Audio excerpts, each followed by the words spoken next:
శాంతి సూరజ్భాయిజీ చెప్పిన ఆస్కా పురుషార్థ్.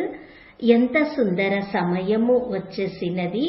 ఎవరిని మనము పిలుస్తూ ఉండేవారమో, ఎవరిని కలవాలని తప్పిస్తూ ఉండేవారమో అతడే మన సన్ముఖంగా వచ్చి చెప్తున్నారు, పిల్లలు నేను మీ వాడను అని.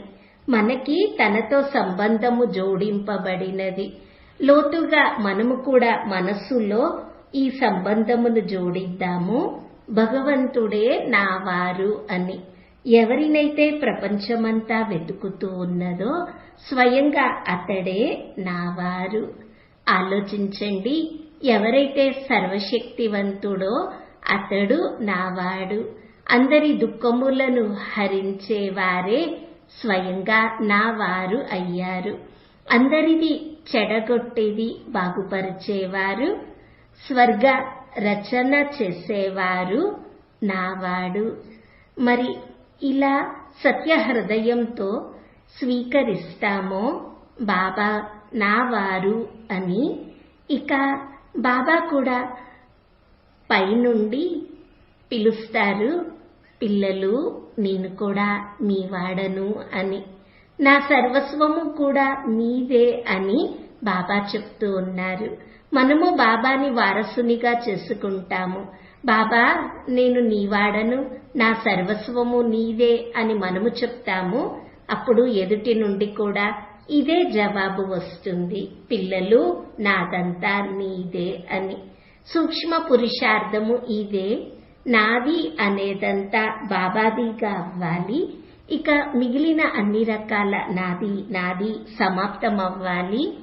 నీది నాది అనేది ఎవరైతే సమాప్తం చేస్తారో వారి జీవితంలోకి సత్యంగా ఆధ్యాత్మికత వచ్చేస్తుంది, దివ్యత వచ్చేస్తుంది. వారు సుఖశాంతులకి అధికారిగా అవుతారు. నా బాబా అంటూ ఉన్నారు, మరలా నీది నాది అనే దాంట్లో కూడా చిక్కుకున్నారు అంటే వారికి నా బాబా అనే సుఖము ఎన్నటికీ లభించదు. బాబా నా వారు, నాకు స్నేహితుడు, బాబాపై నాకు సంపూర్ణంగా అధికారము ఉన్నది. దీనిని చాలా లోతుగా అనుభవం చేసుకోవాలి. అందుకే బాబా చెప్పేవారు, బాబాని తన ప్రేమ మరియు అధికారం యొక్క బంధనాలలో బంధించండి అని. బాబాతో మనకి ప్రేమ కూడా ఎంతగానో ఉన్నది. ఎందుకనగా నా వారు అనుకున్నప్పుడు వారితో ఎంతో ప్రేమ ఉంటుంది. అదేవిధంగా మనము బాబాపై ప్రేమని కూడా పెంచుకోవాలి. నావారు అనే భావన పెంచాలి. నావారు అన్నప్పుడు వారిపై అధికారం కూడా ఉంటుంది. రోజు ఉదయాన్నే స్వయానికి గుర్తు చేయించుకోవాలి, బాబా నావారు, బాబాపై నాకు అధికారము ఉన్నది అని. కానీ ఇది సాధ్యమయ్యేది ఎప్పుడు అంటే బాబాకి మనపై అధికారమును మనము ఇచ్చినప్పుడు. అనగా బాబా ఏమి చెప్తారో అదే మనము పూర్తిగా చేయాలి. దానికోసము ఏ రకంగానూ సాకులు కానీ కారణములు కానీ చెప్పకూడదు. అధికారంతో బాబా చెయ్యండి అని అనగానే ఇక మనము చేసేయాలి. మరి సంగమ యుగంలో ఇవి సుందర ప్రాప్తులు. ఈ కాలము గడిచిపోతూ ఉన్నది. చివరికి ఒక రోజు ఎటువంటి రోజు రానున్నది, ఎటువంటి క్షణాలు రానున్నాయి అంటే బాబా మన నుండి వీడుకోలు తీసుకుంటారు.